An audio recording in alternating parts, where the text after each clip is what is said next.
There are rooms in America that have not been opened in a century. Ballrooms where chandeliers once burned brighter than entire towns. Safes that still remember the weight of gold, even though the gold is long gone. One day, these families ruled everything you could see. Railroads, banks, shipping lanes, governments behind closed doors. The next day, their names vanished from headlines, their doors shut, their heirs scattered. Not defeated in public, not erased by war, but undone quietly from the inside. Tonight, you're not watching a history lesson. You're stepping into a private archive where America's most powerful families learned a brutal truth.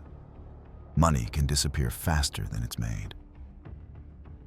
At the height of America's Gilded Age, wealth didn't whisper, it thundered. Private railway cars waited on sidings like loyal servants. Dinner tables stretched longer than bowling lanes, set with silver engraved so deeply it cut skin.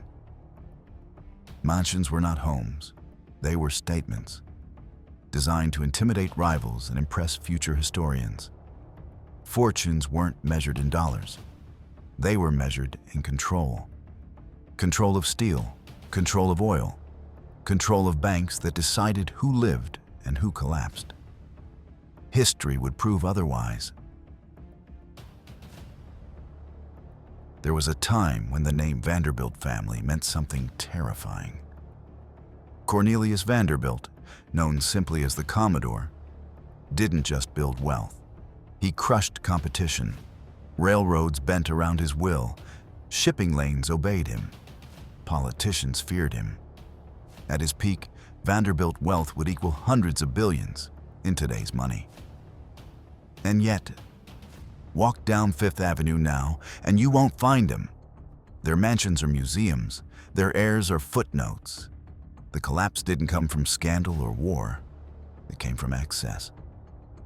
The Vanderbilt children inherited unimaginable wealth, but no discipline, no shared strategy, no hunger.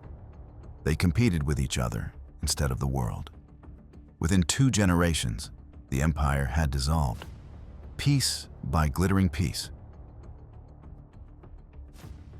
The name Lehman Brothers once carried the quiet authority of inevitability.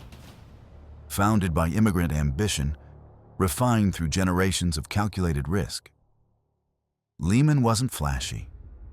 It was respected. Private offices lined in dark wood.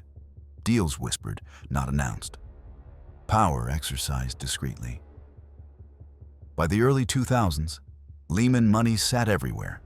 Real estate, governments, global finance. Then came one September morning. Phones rang unanswered. Screens went black.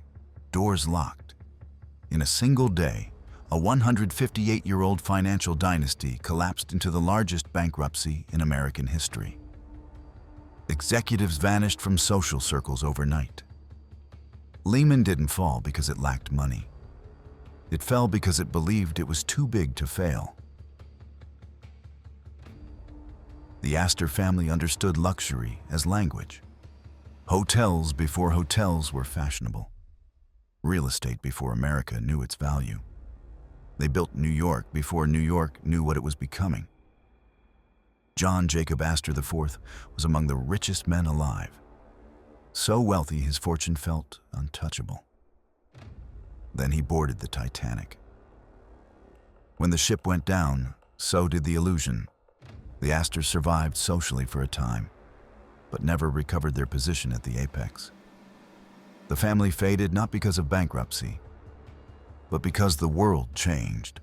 Old money hates change, and change does not wait for old money. When Jack Whittaker won the largest lottery jackpot in American history at the time, it felt biblical. Mansions, cars bought by the dozen, cash handed out like candy. But wealth without structure is a weapon turned inward. Within years, the fortune dissolved. Through crime, lawsuits, addiction, tragedy. The money came overnight. So did the destruction. Power that arrives too quickly leaves no time to build defenses. For decades, the Sackler family were untouchable. Their name adorned museums, universities, cultural institutions across America and Europe. They didn't just buy art, they owned reputation. Then the opioid crisis peeled back the curtain. Courtrooms replaced gala halls. Donor walls were scrubbed clean. Invitations stopped arriving. The wealth still exists, but the name disappeared. And in elite circles, reputation is the real currency. Every family you've seen tonight shared something invisible but fatal. Some fell through arrogance, some through excess, some through moral collapse, some through change they refused to see. America doesn't destroy its elites loudly, it lets them fade. First from power, then from influence, finally from memory. And the scariest part? Most of them never realized it was happening. So here's the question I want you to answer in the comments. Is wealth ever truly inherited, or only borrowed from time? If you enjoy uncovering the hidden rooms of American luxury, power, and forgotten dynasties, subscribe for more stories pulled from the shadows of history. Because the richest secrets are the ones no one wants remembered.